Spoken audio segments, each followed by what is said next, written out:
Great question on how Kettering helped influence what I'm up to today. I would say the co-op program was probably the biggest influence in just being able to have hands-on experience.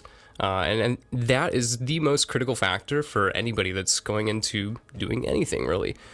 So having the ability to work as a co-op from the time that we're freshmen all the way through being seniors, and of course the classroom itself too is super fast paced, right? We have like 5 years to do 2.5 years of experience in the real world as engineers, and then also have to condense a 4-year degree into 2.5 years in the classroom. So super fast paced, a lot of hands-on experience is definitely what contributed to everything that I've been involved in since being at Kettering.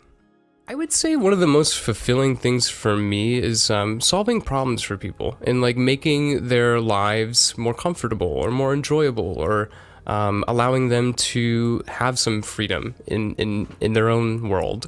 And so like that's what I think a lot about, is like, how do I strive to continue to preserve humanity from the foundational sense of like our ability to interact with each other and have a good time, and just really not have to worry as much. So I like to focusing on problems that around food, right? Everybody eats, they always have and they always will. So why don't we utilize the technology we have today to make that as efficient as possible? Just feels like very straightforward to me.